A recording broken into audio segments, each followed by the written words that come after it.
నా పేరు పాషా అండి, అశ్వరావుపేట. మరి ఈనాడు రేవంత్ రెడ్డి గారు ప్రవేశపెట్టినటువంటి హైడ్రా అనేది చాలా గొప్ప విషయం. అది ఎందుకంటే అసలు వాస్తవంగా మనం మాట్లాడుకోవాల్సి వస్తే ఇదివరకు వర్షాలు బాగా కురిసాయి. గత చరిత్రలో బాగా వర్షాలు కురిసినప్పుడు నీళ్లు ఎక్కడికక్కడ వెళ్ళిపోవటానికి వంతెనలు, కాలువలు అవన్నీ పెట్టడం వల్ల ఎవరికి ఏ పంటలకు కానివ్వండి, ఇళ్లకు కానీ నష్టం ఉండేవి కాదు. తర్వాత క్రమేణా వర్షాలు తగ్గుకుంటూ వచ్చిన తర్వాత ఆ వర్షాలు లేక ఆ గాడ్లు కొంచెం మూతపడేసరికి దాన్ని ప్రతి ఒక్కళ్ళు ఆక్రమించుకొని చూస్తే మనం చాలా మందిని చూడొచ్చు, చాలా చోట్ల చూడొచ్చు. మోరీలు అంటే కట్టినటువంటి కలవట్లు కూడా చాలా వరకు మూసేయడం అనేది జరిగింది. ముఖ్యంగా హైదరాబాద్ విషయానికి వస్తే ఇవాళ చాలా మంది ఏదో పూలగొట్టారని చెప్పేసి బాధపడుతున్నారు. కానీ వాస్తవం చెప్పాలంటే దానివల్ల ప్రాణాలు కోల్పోయినటువంటి పరిస్థితి. ఎందుకంటే ఎక్కడి నుంచి కాలువల ద్వారా నీళ్ళు వెళ్లాల్సిన చోట అడ్డకట్టు కట్టితే ఆ అడ్డకట్టు కట్టిన తర్వాత ఆ పైన ఉన్నటువంటి వాటర్ అక్కడ స్టోరేజ్ అయిపోయి ఇళ్ళు మునిగిపోయి ఇళ్లలో మనుషులు చనిపోవటం అనేది కూడా జరుగుతూ ఉంటే దీన్ని చూసి చెల్లించినటువంటి ముఖ్యమంత్రి గారు వాస్తవం చెప్పాలంటే ఎంతో ఎంతో ఇబ్బంది పడుతున్న ప్రజలను చూసి ఆయన హైడ్రా అనేది తీసుకురావడం జరిగింది. అలాగే ప్రతి గ్రామంలో ప్రతి మండలంలో కూడా ఇలాంటి పరిస్థితి ఆక్యుపై చేసినటువంటి పరిస్థితులు ఉన్నాయి. దానికి ముఖ్యంగా నేను చెప్పదలుచుకుంది ఏంటంటే మహాశ్వరరావుపేటలో మాకు ఇక్కడ ఒక చెరువు అనేది దొద్దుకొండ చెరువు ఉంది.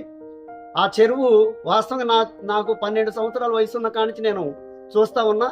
ఆ చెరువు చాలా పెద్ద విశాలమైనటువంటి చెరువు. అది ఆ చెరువుని నేను ఆల్రెడీ కొంతకాలం తర్వాత ఈ రెవెన్యూ వాళ్ళు కూడా చెప్పడం జరిగింది.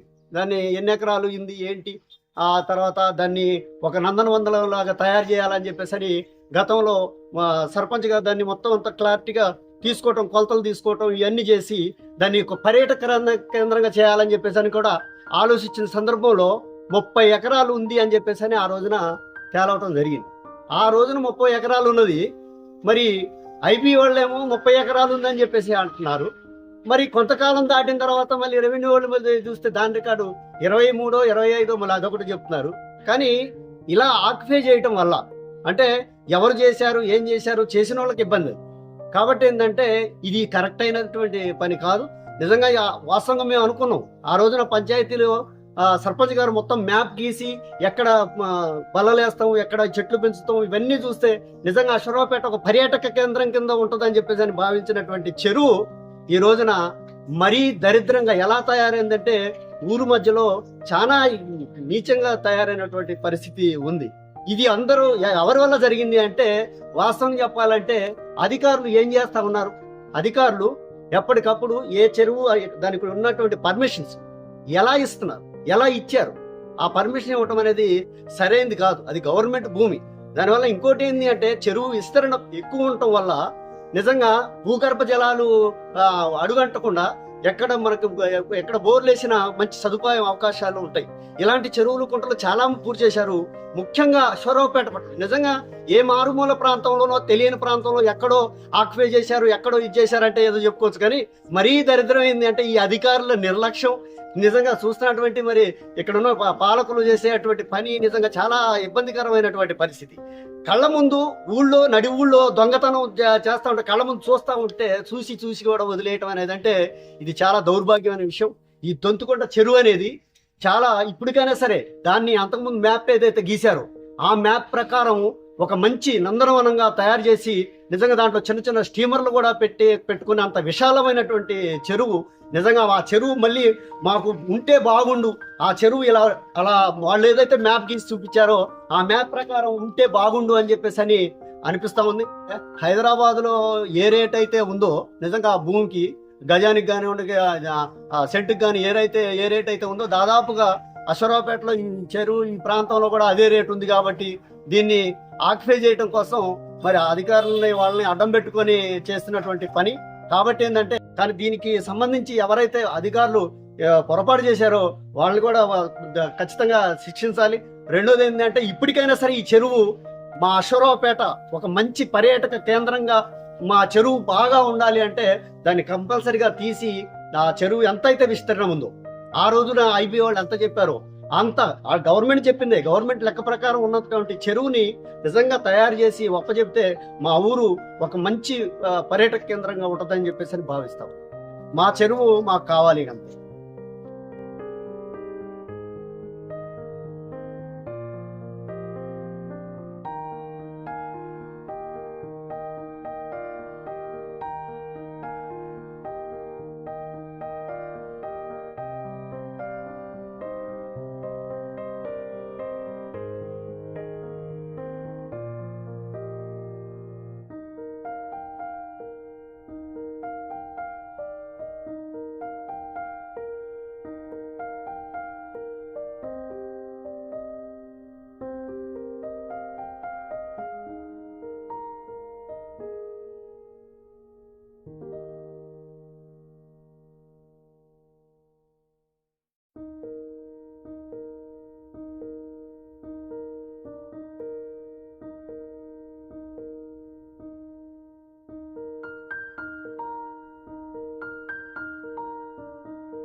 మా దసరా పెట్టండి.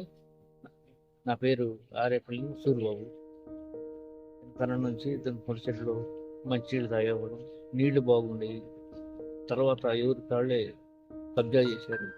ఆడికి వెళ్ళటానికి కూడా దారి లేకుండా కట్టేశారు. చెరువు లోన ఒక మియాలు ఉంది, గొయ్యాలు తీసుకొని నీళ్లు తోడుకుంటూ వాడుకునేవాళ్ళం.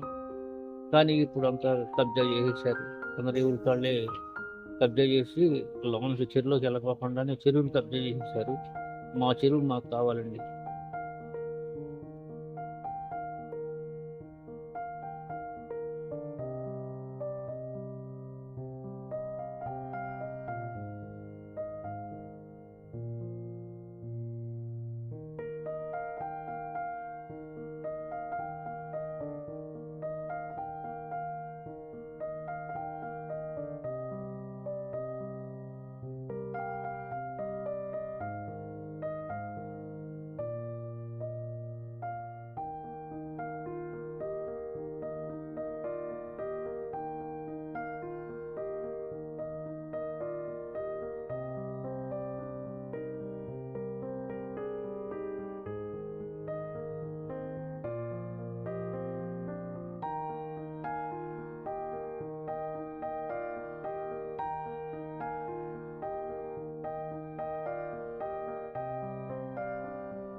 మా తాతయ్య కాలం కాడ నుంచి వ్యవసాయం తీసుకొస్తున్నారు. మా నాన్న కూడా చేశారు. మాకు ఇక్కడ ఎకరం పొలం ఉంది, కొంచెం చెరువు కింద. దానికి నీరుకి ఇబ్బంది అయిపోతుంది. దాన్ని కాలువ పూర్తి చేసి దానికి రోడ్లు వేశారు. మాకు నీరు రావడానికి చాలా ఇబ్బంది అవుతుంది. అధికారులకి ఇది అప్లికేషన్ పెట్టినా కానీ వచ్చి చూసారే కానీ ఏం పట్టించుకోలేదు. దాని మీద మాకు జీవనోపాధి.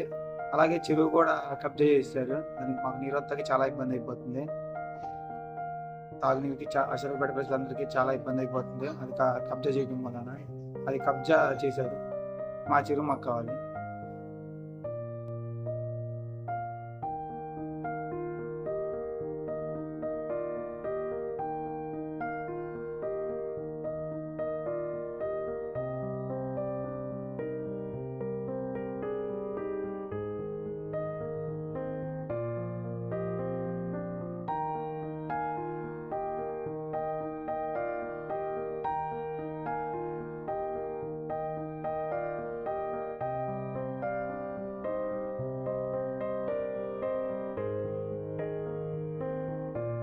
అయితే ఉందో గతంలో అశ్వరావుపేటలో నూతులో నీరు ఉండాలి అంటే చాలా 12 గంటలు అనేవాళ్ళు. అశ్వరావుపేటలో బావికి తాడు అని అడగాల్సి వచ్చేది. కానీ వాళ్ళ గ్రౌండ్ వాటర్ పెరిగింది అంటే ఇప్పుడు లీటర్ల నుంచి అయితేనే ఇంకుడు గుంటలాగా లీటర్లు ఉపయోగపడుతుంది. అలాగే ఊరి మధ్యలో చెరువు ఉన్నందువల్ల దానికి లోపల గ్రౌండ్ వాటర్ పెరుగుతుంది. ఇవాళ గ్రౌండ్ వాటర్ దిగువ ఉన్న ప్రాంతంలో రైతులు బోర్లు వేసుకుంటే నీళ్ళు వస్తున్నాయి అంటే ఈ ఎగువనున్న వాటర్ ఉండబట్టే వస్తున్నాయి. కానీ వాటర్ అనేది ఉపయోగించుకుంటానికి దేనికి కనీసం రైతు 2 గేదెలను కడుక్కుందాం అంటే కూడా లోపలికి దిగే పరిస్థితి లేదు. ఆ చెరువు దేనికి ఉపయోగించుకోవడానికి లేదు. దాన్ని ఉపయోగకరంగా చేయాలంటే అధికారులు కానీ ప్రభుత్వం కానీ దాన్ని శ్రద్ధ తీసుకొని చెరువుని చేస్తే చాలా మంచిగా ఉంటుంది, అందంగా ఉంటుంది. రోడ్డు వడ్డున ఊరు మధ్యలో ఉంది, మెయిన్ రోడ్డు పక్కనే ఉంది కాబట్టి చాలా అందంగా ఉంటుంది. రైతులకి ఉపయోగం అనేది రైతులు దీని నుంచి నీరు తక్కువ తీసుకుంటున్నారండి. ఎందుకంటే దిగున్న బోర్లు ఉన్నాయి, ఆ బోర్లు వాటర్ తీసుకుంటున్నారు. రైతులు ఇంతకుముందు దాళవా వేసేవాళ్ళు, ఇందులో వాటర్ సరిపోక దాళవాలు వేసుకుంటలేదు. ఎవరి కాళ్ళు చెరువు కానీ అవన్నీ కొన్ని వేసుకుంటున్నారు. ఈ చెరువు కింద కొన్ని రియల్ ఎస్టేట్ కూడా చేసుకున్నారు. కొంతమంది వ్యాపారం చేసుకొని రియల్ ఎస్టేట్ చేసి సుమారు ఒక 20 ఎకరాలు సుమారు రియల్ ఎస్టేట్ చేశారు. దీని నీరు అనేది అంత ఉపయోగం అనేది పరుచుకుంటలేదు, కానీ పబ్లిక్ ఉపయోగపడుతుంది. అందానికి ఉంది. వాళ్ళ పశువులు దిగి నీళ్ళు తాగుతానికి కానీ గేదెలకు కానీ రైతులకు కానీ ఉపయోగపడతాం అనే దానికి చాలా అవసరం. దానికి మరుగుం అనేది చాలా అవసరం. వాళ్ళ వడ్డు బజార్ అనేది ఉంది అని అంటే వాళ్ళ వర్షం వచ్చి ఉంది అంటే వాళ్ళు ప్రాణం గుప్పట్లో పెట్టుకొని బతుకుతున్నారు. ఎందుకంటే అదే ఊరిని ముంచేస్తుంది. ఇప్పుడు గతంలో 2-3 సార్లు కూడా ముంచింది. అది చూసి కూడా అధికారులు దానికి ప్రత్యామ్నాయం ఆలోచిస్తారు. దానికి తూర్పు పక్కన రోడ్డుకి అటువైపున మరుగుమ్మ నీరు వెళ్తుంది. అదే నీరు రోడ్డు పనోటి పక్కన ట్రీట్మెంట్ కట్టి రిటైన్ వాల్ కట్టి ఏది రైతులు పొలాల మీద పడకుండా ఆ నీరుని ఎదరకు పంపించినట్లయితే ఈ చెరువుకి ఇబ్బంది ఉండదు. ఆ తుప్పు తీపిచ్చేస్తే చాలా అందంగా కూడా ఉంటుంది. అది అధికారులు ఇది చేయాలి. అది ప్రభుత్వం దృష్టికి అధికారులు తీసుకెళ్ళాలి. ఇప్పుడు ఎమ్మెల్యే గారి దృష్టికో లేకపోతే ఇంకా మంత్రుల దృష్టికో తీసుకెళ్ళి దాన్ని ఇది చేస్తే చాలా బాగుంటుంది ఆ చెరువు.